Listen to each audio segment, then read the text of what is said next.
Hello and welcome to our channel the complete funda समस्त को स्वागत करछे हम चैनल को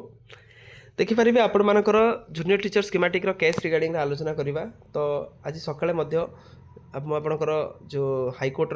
केस हाईकोर्ट पेज को ओपन करी जो थी कि आपर कौन अच्छी जूनियर टीचर स्टाटसटा देखापी। तो देखा से विषय वीडियो को स्टार्ट करा गोटे बहु मात्रा वीडियो शेयर करेंगे। चैनल को नुआ आसले चैनल को फॉलो चैनल को सब्सक्राइब करेंगे। ता सहित आपर टेलीग्राम और व्हाट्सएप लिंक अच्छी आम डिस्क्रिप्शन में चाहिए आम चैनल सहित जोड़ी होते जहाँद्वारा कि junior teacher schematic junior teacher next page विषय जहाँ भी अपडेट आप चैनल माध्यम पाइपर। देखो लेटर केस नंबर थी आपंकर 11716 जो थी कि आपर सीधा आपंकर केस थी गोटे जिनस 2024 बैच टीचर मैंने 2018 बैच टीचर मैंने जो गवर्नमेंट 2024 बैच टीचर मानकर जिओ काढ़ा जिओ काढ़ सारापर से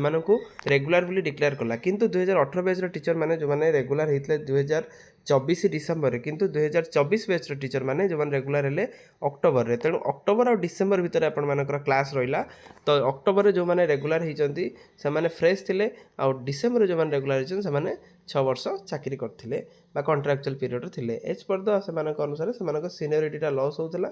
जेहेतु सीनियरिटी लॉस होता से रिगार्डिंग रे केस करते निश्चित भाव में केसटी आपंकर पूरा यथार्थ था जो थी कि सीनियरिटी निश्चित भाव में लॉस होता कि गवर्नमेंट प्रथम कथा जितेबाला कौन नियम आणुची जितेबाला कौन गवर्नमेंट ऑर्डर आणुची से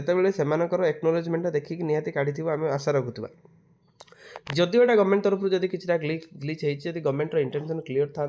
गवर्नमेंट एटा को बहुत जल्दी क्लारिफाए कर दे था आपंकर करेक्शन कर दे था जो कि न्यायिक प्रोसेस पड़ न था जदिव न्यायिक प्रोसेस पड़ी किंतु एत पर्यटन गवर्नमेंट तरफ क्लारिफिकेशन किसी आसी ना जितेबाला लास्ट जो केस आपंकर होता 7 तारिख दिन 7 तारिख में आपन गवर्नमेंट को पचरागला कि आपण तरफ मतामत कौन दिंतु आपंकर एजी को पचरागला कौन दिंतु एजी तरफ आसाला जिनसटी कि आमको 4 सप्ताह समय दि जाऊ जो थी कि आम एटा को घटनार पुंखानुपुंख देखिपार किंतु 4 सप्ताह पर जब आम देखुं माननीय हाईकोर्ट से लास्ट प्रेसर 3 वीक समय देते कि 3 वीक भर जिन सारे कहते किंतु एत पर्यटन 3 वीक जाकि जब 27 तारिख देखा आपर केस हियरिंग थी 27 जाकि आज आप 14 तारिख 13 तारिख 14 तारिख आप 14 तारिख आज आप 14 तारिख है कि एत पर्यटन केस हियरिंग स्टाटस किसी ना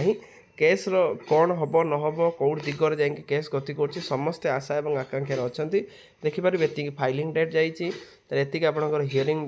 सरला नेक्स्ट हियरिंग पेंडिंग हो रही तो जोटा आप 7/7 तो लास्ट आप कहुला कि 27 तारिख में आपण हम 21 दिन समय दि जाता किंतु एत पर्यटन सब आशा और आकांक्षा रही हम कौन आशा मान भर टेंशन कौन हम कौन न हम किंतु गोटे जिनस जहाँ भी हम गोटे मिडिल पाथ हम कारण जो जिनसा एटलिस्ट 2018 टीचर मानक भी नेग्लेक्ट कराई नपे से सीनियरिटी अच्छी से पाइबार अधिकार किंतु ता सहित जूनियर टीचर स्कीमेटिक मानक रेगुलारटा को समस्त अनेक दिन अनेक बसुँच कि से रेगुलार केवे हे तेणु सेटा माने बंद करें तेणु गोटे मिडिल पाथ माननीय हाईकोर्ट ये जिनसटा करवा दरकार ता सहित गवर्नमेंट तरफ गोटे इंटेंशनाली जल्दी ए पिला स्वार्थ रखिकी जिनसा जल्दी जल्दीटा काढ़े सब जिन समाधान हो पारंता बोली आम आशा रखुं ये पॉजिटिव भाइब सहित रहा आज तो आप शुक्रवार नेक्स्ट वीकटा देखा आपंकर कौन हो वीडियो भल लगी बहु मात्रा शेयर करेंगे। थैंक यू देखा नेक्स्ट वीडियो।